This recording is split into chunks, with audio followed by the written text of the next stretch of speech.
Thanks for tuning in. In this video, we're going to be discussing the recent 5-game winning streak for your Milwaukee Bucks and the future projections for the season.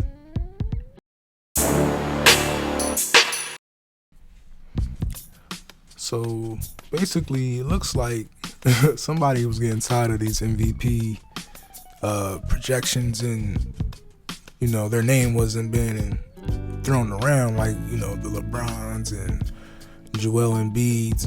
So they start going on a crazy run, and the wins started piling up. Sounds like Giannis to me. It started with the Thunder. Crazy performance against the Thunder. 29 points, 19 rebounds, 50% from the field, shot 5 threes, made 1. It looks like he couldn't really get his 3 down, but he made up with that on the facilitator role. He had 8 assists, and it's dangerous to stop the Bucks when he's making his shots and he's hitting the open pass, and his teammates is knocking the shots down. That game, he had great help from Middleton. He shot 7 for 18. He didn't do too well from 3. He also shot 1 for 5, but he finished with 20 points. And that's pretty much his role. As long as he can continue to get the 20 to 30 points, and still create his. I think sometimes I struggle to see him create his own shot off the dribble. But as long as he's able to score any way possible consistently, he's going to help the team. They also had help from Augustine off the bench. I believe this is when Holiday hasn't been playing, so he definitely stepped in and he did his thing off the bench. And I think he's going to start. This is actually when he started and replaced, because I think he missed the game prior to this one. He missed, so he came back and ended up starting, and he played solid, and he helped us get a victory. Then they started the second game of the win streak was against the Sacramento Kings, and that in itself was a challenge. Despite not having your full team as far as Drew Holiday, matching up with De'Aaron Fox, we're pretty much going to lose at that end, and it was pretty much a given we was going to have to win in the other position matches to get a victory. And I believe we did that because Giannis did his thing, and he started on the offensive rebounding and defensive rebounding. He finished the game with 18 rebounds. Like, if you really want to understand the mental focus that Giannis has right now, it's crazy, man. And I think it's just the disrespect that his team is getting.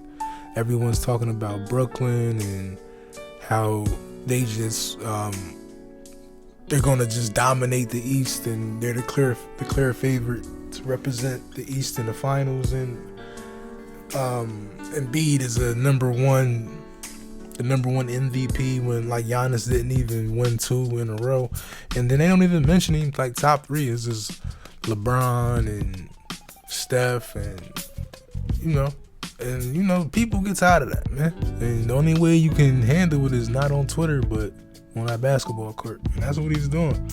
He finished with 38 points, 18 rebounds, and he shot 19 points. He shot 19 times. To finish the game with 38 points off of 19 attempts is incredible. It just shows basically he's taking good shots, and he's knocking them down. He definitely had a solid help from Middleton this game. He shot better from the 3 for 5, and he finished with 32 points. Solid contribution right there from Chris Middleton. Like I said, as long as he can continue to do that during the regular season, but we know that we seen this last year. So We just didn't see it so much this year. You didn't see the ways or the Bucks basketball we come to see over the last 2 or 3 years in the regular season. I haven't really seen it so much this season, and I feel like now with the recent struggles, I believe we were on like a crazy losing streak, about 8 games, and I think that pushed buttons, and a lot of people, had to make adjustments in their own game to make sure the team will be successful. And it's from there, the one thing I do want to congratulate our office on is developing a bench. The bench is definitely better. If everyone's on their A game, we may have one of the best benches in the league. Connaughton, Forbes, and Portis. It's crazy, man. And then even Augustine, whenever Drew Holiday steps back in their starting role. But I just definitely feel like that was a solid. You can tell that they put solid focus on improving the bench. And the third game was against against Minnesota. The one thing I love about these types of matchups with Giannis, when he's going against some premier big men in the league, you really get to measure up and see the difference in what he brings to the table. Because with Karl-Anthony Towns, you would think he would take a step back, even though we have Lopez at the center. You're still going to see times when they cross paths and who comes out victorious. And I love to see that when he goes against like Anthony Davis and Zion and stuff like that. Especially that last game, that's gonna come up later. But that Zion matchup, man, that was crazy. I love to see him and Zion play. Too bad that they're on opposite conferences, and it's only gonna happen twice a year. Terrible situation for the NBA. We definitely need to see them play more against each other. But against the Timberwolves, Giannis, he had 37 points off of 18 shots with 8 rebounds, 8 assists. Solid. And then everyone pretty much had a solid game in the starting five. Middleton followed up with 15. He shot 3 for 6 from the 3. Lopez did his thing, 2 for 5 from the 3, 15 points. Augustine, 10 points, 5 assists, 2 for 4 from the 3. And DiVincenzo, he actually looked like he was more determined looking for a shot. He shot 10 times, 50%. He finished with 13. And it's great to see him grow into this role of starting, because this is the first time he's getting a crazy amount of minutes in his career, and it's great to see him grow into this role. The only thing I was skeptical about was him just looking for a shot and being more aggressive. And then you have to also take in consideration who he's playing with. He has like a ball-dominant big man, and he has Chris Middleton, Brook Lopez. He has a lot of options before they looked for him to be aggressive. But I see it was one game I did. I reviewed in my last video where I believe that game might have been his best of the year, and I think he had 20 plus points, and he shot incredible from the field. But we all know what he's known for. He's known for that defense and what he brings on that end, and I think that is what keeps him in everyone's good graces. And then when he's making his shots, he's having a good night. So that's good to see from him. So then the next game on the win streak came against, I guess, the team I mentioned prior, the Pelicans. And I'm a Duke fan, so I get a little, bias when I talk about Duke players that's in the NBA, like Zion, Tatum, Ingram, certain players like that. But I love Duke basketball, so shout out to those guys. Duke had 34. Excuse me. Zion had 34, 26 shot attempts. It's clear to see that he's making his mark as like the number one threat on the offensive end there. And then Ingram followed up with 25 points with 23 25 shots off of 23 with 23 points. Shot 10 threes, only made one. It's rare to see him struggle like that from three. If I see him taking 10 shots, it's fair to say he's going to make at least 4 of them. And I believe so. That's just me being generous. Sometimes he may shoot 6, but you live by the 3, you die by the 3. That's just the nature of the NBA, especially the new NBA. We all know, like, you can't even really judge a team's defensive effort anymore, like, based on points, because everyone's scoring 110 points now. So you can't even say, oh, if you hold a team under 90 it's anomaly to see a team scoring 90 points consecutively, unless somebody's hurt or something has to be wrong for it to be like consecutive or consistent 90 point efforts from teams. You don't really see that anymore. But with this game here, Giannis played incredible, 38 points, 10 boards. Like, you can't tell me he's not on a mission right now to make this team better as far as the record, get everyone talking about the Bucks again, because nobody's worried about us right now. It's the Lakers and it's the Brooklyn Nets and it's the Sixers and everybody else they ain't even worrying about the Jazz. Like, yeah, we lost to the Jazz, and I think the Jazz is doing their thing right now, but come on now, like, we all know the Jazz aren't favored to do anything in the West. Like, do y'all, like, who sees them even making the conference finals? So I mean, it's good for the NBA to have a team that no one really is afraid of doing well. Because you want to have parity. You want all the fans to be kind of happy with their team, even though some of the fans know what it is. Like, they know this year, next year, 10 years, it ain't their year. They know that. So let's go with the next game with the Clippers. And this game had me nervous. I didn't really think they were going to win this game. And I don't want to be like hypocritical, but I definitely feel like this game was going to be a loss. But it was great to see them come together and get the win.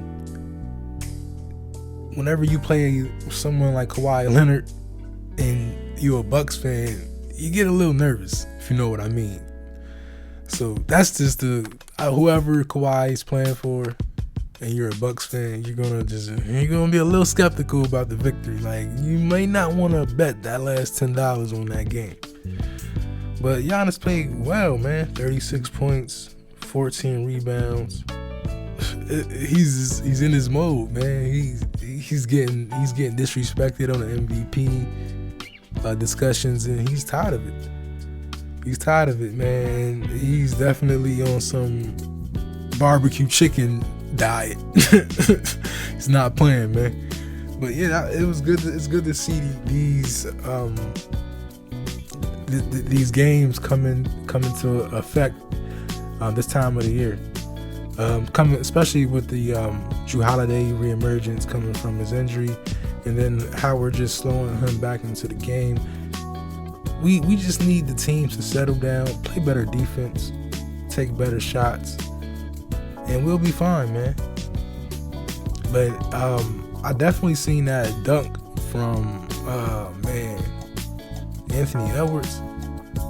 That might have been like one of the best dunks I've seen in like the last 5 years. Like, that was incredible, man. Like, shout outs to him, man. And when I seen it, like, you can tell when you seen something. Like, when you type a reaction like LOL, like, how often are you like really laughing out loud? You might like do something where like no one really noticed you're laughing. So it's definitely not gonna be out loud to where it's noticeable. But when I seen that, man, it was like I was doing a commercial that you see for sports, man. Like, it was crazy. That was crazy. But a couple things I seen around the NBA. The Lakers, man. I think with the injury to Anthony Davis, you're gonna see them make some moves. It's a couple people I see going to the Lakers. Whiteside, DeMarcus Cousins. I think that's something that they're going to look into, and it's going to be scary. Like we seen DeMarcus Cousins with Anthony Davis before. A lot of people don't really remember that when they was teammates on the Pelicans. Man, them dudes was balling. When DeMarcus Cousins is healthy, man, he's still a prominent force in this league. And it was, a little sad to see them dismantle their reunion with John Wall for the Rockets. But I think he wants to get a ring, man. And that'll be great. That'll be great for his career. Someone like DeMarcus Cousins. Scary. What is going on in Boston, man? I don't know what's going on. This is so far beyond my predictions. I didn't see. If anyone told me this is going to be their record, their standings in the East, I wouldn't believe it. But whatever, shout outs to a lot of the teams they're facing. I guess, teams are just getting better. And I think a lot of it has to do with certain teams that are used to winning so many games, like 40, 50 games every year in the regular season. And then they get to the playoffs and they don't do shit. Like they lose in the first round or second round, or they don't make they always fail to their expectation. So I think now a lot of teams are just so focused on getting back to the playoffs that they can really care less about the regular season, especially when the fans ain't there, and it can get a little boring sometimes.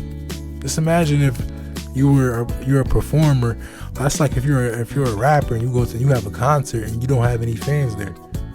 Like how do you feel doing your job when a part of your job is getting the energy and the love you get from your fans that goes along with the concert? So it's going to be hard for them to get back into that mindset of playing basketball, because we seen how it was when they first got to the bubble.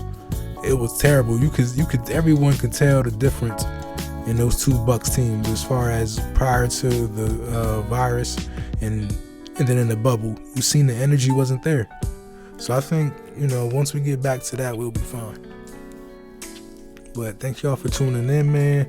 And I believe I'm going to start doing 1 or 2 videos a month, just tailing the recent struggles or successes with our Milwaukee Bucks, and making sure we remind y'all to fear the dare, man. Thank y'all.